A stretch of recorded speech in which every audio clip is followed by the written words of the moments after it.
Hello friends, standard 9th में English medium और Gujarati medium में आज हम चैप्टर नंबर 19 महाकवि कालिदास में थोड़ा बहुत जानेंगे। जो एक महाकवि कालिदास के रूप में आप उनके नाम से परिचित हैं, लेकिन यहाँ कुछ ऐसी बातें बताई गई हैं जिससे हम अनजान हैं, जो हमने पहले लेक्चर को पढ़ा है, लेकिन ये रिवीजन लेक्चर में अच्छी तरह से हमें जानने का प्रयत्न करेंगे। महाकवि कालिदास नरपत बारहट हड़वेचा नामक लेखक ने लिखा है, उनके विषय को लेकर या तो फिर कालिदास के जीवन को लेकर। कालिदास के विषय को थोड़ा बहुत जाने इससे पहले हम हड़वेचा के बारे में थोड़ा बहुत परिचय प्राप्त करेंगे। राजस्थानी संस्कृति के शोधकर्ता नरपत बारहट हड़वेचा ने MA BEd की उपाधि प्राप्त की। जय नारायण विश्वविद्यालय जोधपुर से वे संलग्न हैं, यानी कि वहाँ से है। उनकी विशेष रुचि काव्य लेखन में है, यानी कि उनको विशेष अच्छा लगने का जो काम था वो लेखन का था। वे संस्कृति के प्रवाहों और प्रवाहों को समझने में यत्नशील है, यानी कि संस्कृति के बारे में बहुत अच्छा जानते थे या तो फिर उनको जानकारी थी। महापुरुषों को नमन करते हुए आपने लिखा है, जिन्होंने देश सेवा की खातिर अपना घर परिवार छोड़कर ऐशो आराम त्याग कर भूखे प्यासे नंगे पांव रहकर देश को गुलामी की जंजीरों से मुक्त कराने के लिए सर्वस्व कुर्बान किया, वे वंदनीय है। अर्थात बारपट या तो फिर नरपत बारहट हड़वेचा ने अपने शब्दों में लिखा है कि जिन्होंने देश सेवा की खातिर अपना घर छोड़ दिया, अपना परिवार छोड़ दिया, अपने ऐशो आराम को छोड़कर भूखे प्यासे रहकर नंगे पांव रहकर देश को गुलामी की जंजीरों से जो मुक्त करा के अपना जीवन सर्वस्व कुर्बान कर दिया, वे हकीकत में वंदनीय है या तो फिर उनको वंदन करना चाहिए। महापुरुषों की जीवनियाँ आपकी प्रसिद्ध कृति है।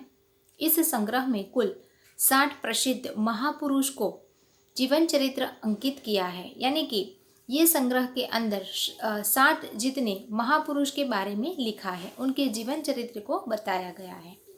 प्रस्तुत जीवनी महाकवि कालिदास में कालिदास के जन्म और परिचय का एवं उनकी प्रसिद्ध साहित्यिक रचनाओं का विवरण है, यानी कि इस चैप्टर के अंदर महाकवि कालिदास के विषय में उनके जन्म को लेकर, उनके परिचय को लेकर और उन्होंने जो प्रसिद्ध रचनाएं की है उसका विवरण किया है या तो फिर उनको बताने का प्रयत्न किया है।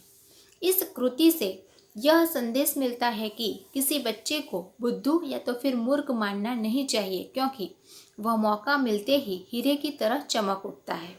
यानी कि यहाँ विशेष बालक कौन है? महाकवि कालिदास, जो बचपन में बहुत ही बुद्धू थे और सब मानते थे कि ये बच्चा कुछ नहीं कर पाएगा, लेकिन मौका मिलते ही वो हीरे की तरह चमक उठते हैं और अपना नाम प्रसिद्ध करके गए हैं और आज हम उनको याद करते हैं महाकवि कालिदास के रूप में। चैप्टर के बारे में देखें तो कालिदास को हम मात्र संस्कृत के महाकवि के रूप में जानते हैं। स्वयं महाकवि कालिदास ने अपने विषय में कुछ नहीं लिखा है। हर्षचरित के शुरू में कवि बाण ने कालिदास का उल्लेख किया है, यानी कि कालिदास का नाम जानते ही हम सिर्फ यही जानते हैं कि वो संस्कृत के महाकवि थे। और स्वयं महाकवि कालिदास अपने विषय में कुछ नहीं लिखा है, यानी कि कोई भी कवि जब कवि की रचना करता है या तो फिर कवि के नाम से फेमस होता है तो अपने बारे में कुछ लिखता है, लेकिन महाकवि कालिदास ने अपने खुद के बारे में कुछ नहीं लिखा है, अपने विषय के बारे में कुछ नहीं लिखा है। और हर्षचरित के शुरू में कवि बाण ने कालिदास का उल्लेख किया है, यानी कि उस समय में बाण नामक कवि भी थे जो हर्षचरित से फेमस माने जाते हैं। इससे पता चलता है कि कालिदास बाण से पहले हुए हैं, यानी कि उस समय उनका जन्म तिथि या तो फिर सन हमें मालूम नहीं होता है, लेकिन ये पता चलता है कि वो बाण के समय के पहले हो गए हैं। एक स्थान पर स्वयं कालिदास ने अपने अभिभावक के रूप में विक्रम नाम का उल्लेख किया है, यानी कि ये नाम भी जाना जाता है। एक स्थान से स्वयं कालिदास ने अपने अभिभावक यानी कि एक किसी लेख में लिखा है कि विक्रम नाम का उल्लेख किया है। वह कौन सा विक्रम है, इस बात का अभी पूरी तरह से पता नहीं चल पाया है। यानी कि ये भी एक न्यूज़ की तरह है कि आज हम कोई भी नई बात जानते हैं तो हमें पूरी जानकारी न मिले तब तक हमें पता नहीं चलता कि क्या बात है। उसी तरह यहाँ भी विक्रम नाम का उल्लेख हुआ है, लेकिन वो उसकी पूरी कहानी या पूरा पता नहीं मालूम है, वो आधी अधूरी कहानी है। फिर भी उन्हीं राजा विक्रमादित्य और राजा भोज का समकालीन मानकर कितनी ही कथाओं का नायक बनाया गया है और उन्हें कथा का नायक यानी कि हीरो माना गया है, बनाया गया है। विभिन्न भाषाओं में पहेलियों और लोक कथाओं में उनकी विद्वता, कविता और चमत्कारिक प्रसंगों का वर्णन मिलता है। यानी कि अलग अलग बातें, अलग अलग भाषा, अलग अलग पहेलियाँ, लोक कथा यानी कि छोटी छोटी स्टोरी, उनकी विद्वता यानी कि वो किस प्रकार से फेमस बने, किस प्रकार के विद्वान थे, कविता, चमत्कारिक प्रसंग आदि का वर्णन यहाँ पाया जाता है। अब हम जन्म और परिचय के बारे में जानेंगे। कुछ विद्वानों ने कालिदास का जन्म 365 ईस्वी तथा निधन 445 ईस्वी में माना गया है, यानी कि बहुत ही पुराना समय है। महाकवि कालिदास के जन्म स्थान के बारे में ठीक ठीक पता नहीं चलता, यानी कि एग्जैक्टली मालूम नहीं है कि उनके जन्म का समय कौन सा था। उनके जन्म का समय तय किया गया है या तो फिर अंदाजित बताया गया है। कुछ विद्वानों ने उनका जन्म स्थान उज्जैनी, वर्तमान उज्जैन जो है, हमें उनका नाम मालूम है, उसका पता मालूम है कि उज्जैन कौन सा है, जो उनका जन्म स्थान उज्जैनी माना जाता है, जो सही लगता है क्योंकि मेघदूत में स्वयं कवि ने उज्जैनी को विशेष दर्शनीय कहा है, यानी कि वो दर्शन लायक स्थल है। दर्शनीय माने कि देखने लायक स्थल। और लंबा रास्ता पड़ने पर भी उधर से जाने के लिए बादल से अनुरोध किया है, यानी कि बहुत ही लॉन्ग ड्राइव जो बोलते हैं, लंबा रास्ता पड़ता है और बादल से अनुरोध यानी कि बातें करते हो बादल से, उस तरह का उन्हें आभास होता है। उज्जैनी में उन दिनों राजा विक्रमादित्य का राज्य था। वहाँ की प्रजा सब प्रकार से सुखी थी। साहित्य और कला की उन्नति चरम सीमा पर पहुंची थी, यानी कि उस समय राजाओं का राज चलता था और हर एक राजा अपने यहाँ एक कवि रखते थे, और कवि रखते थे इसीलिए उनके यहाँ जो राजा थे वो राजा की ही गुणगान गाया जाता था। इसलिए उस समय उज्जैनी में राजा विक्रमादित्य का राज्य माना जाता था। वहाँ की प्रजा सब प्रकार से सुखी थी, यानी कि बहुत ही सुख भुगत रही थी। साहित्य और कला की उन्नति चरम सीमा पर पहुंची थी और उस समय साहित्य और कला की उन्नति यानी कि बहुत ही आगे थे, चरम सीमा तक थे, बहुत ही प्रगतिशील थे।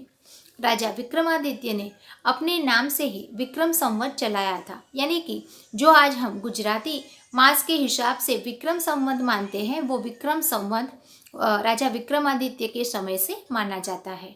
समय समय पर उन्होंने सोने के जो सिक्के चलवाए थे, उनसे उनके राज्यकाल का ठीक ठीक पता चलता है, यानी कि उस समय राजा की कुछ न कुछ चीज़ें ऐसी फेमस होती थी जो उस समय के सिक्के थे, जो राज्यकाल में ठीक ठीक पता चलता है कि ये कौन से राजा के समय का था।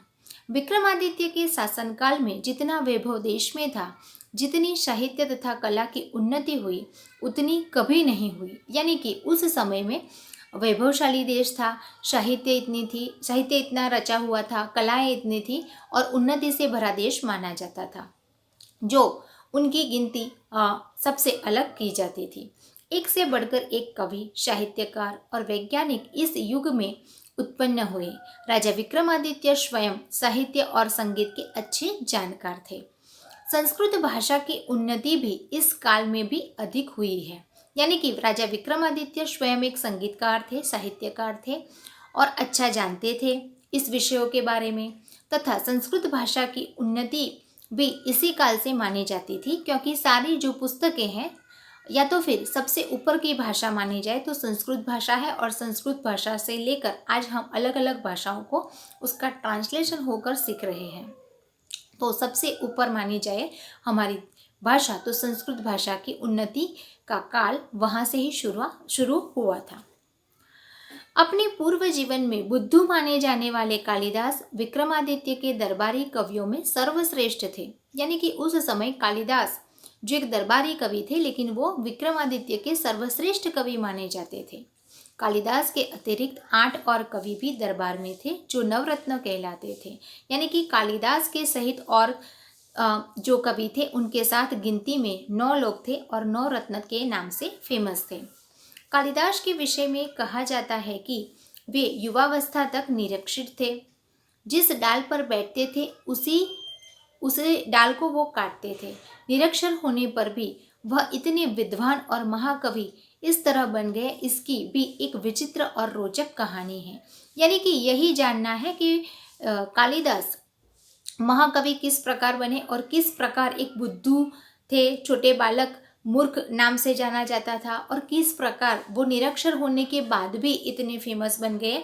उनकी ये स्टोरी बहुत ही विचित्र और रोचक भी है। रोचक इसलिए है कि किस प्रकार वो बने ये जानने की हमें इच्छा होती है, और विचित्र इसलिए कि शुरू में हमने जाना कि ये एक मूर्ख बालक है, तो किस प्रकार वो इतना फेमस बन जाता है। तो इसकी स्टोरी इस प्रकार से है कि उन दिनों शारदानंद नाम के राजा थे। उनकी एक गुणवंती और विद्वान पुत्री थी जिसका नाम विद्योदमा था। वह बहुत सुंदर और रूपवती भी थी। उसके रूप, गुण और ज्ञान की प्रशंसा दूर दूर के देशों तक फैली हुई थी। आप जानते ही हैं कि जैसे राजा की जो पुत्री होती है, जो गुणवती होती है, विद्वान होती है, और थोड़ा उसमें अपने रूप का और सुंदर होने का घमंड भी होता है, जो दूर दूर के देश में ये छाई हुई थी उनकी प्रशंसा की बातें कि वो बहुत ही गुणवंती है, विद्वान है, रूपवती है, सुंदर है, गुण है, ज्ञान है। ये प्रशंसा फैली हुई थी, इसलिए विद्योतमा को सब जानते थे। लेकिन विद्योतमा को अपने रूप, गुण और ज्ञान का बड़ा घमंड था। क्यों घमंड था? क्योंकि ये सारी चीज़ें एक साथ उनमें भरी हुई थी। अपने विवाह के संबंध में उसने एक घोषणा कर रखी थी कि जो उसे शास्त्रार्थ में हरा देगा उसी के साथ वह अपना विवाह करेगी। यानी कि उनकी एक शर्त थी कि उनसे भी ज्ञानी हो ऐसे व्यक्ति के साथ वो शादी करेगी और शास्त्रार्थ में हराएगा जो उससे ज्ञानी कहलाएगा। ये उनका एक ईगो था या तो फिर घमंड था। उसकी इस घोषणा की जानकारी जैसे जैसे पास पड़ोस के देशों तक पहुंचती गई, वहाँ के विद्वान इस प्रकार जानने की लालसा कर बैठे कि हम कब जाकर उनसे शादी करें या तो फिर शास्त्रार्थ में हरा दें। तो आज हमने पार्ट 1 में इतनी जानकारी प्राप्त की महाकवि कालिदास के बारे में। उनकी कहानी और भी रोचक है, विचित्र भी है। तो हम अगले पार्ट में आगे उनके विषय के बारे में जानेंगे। Thank you.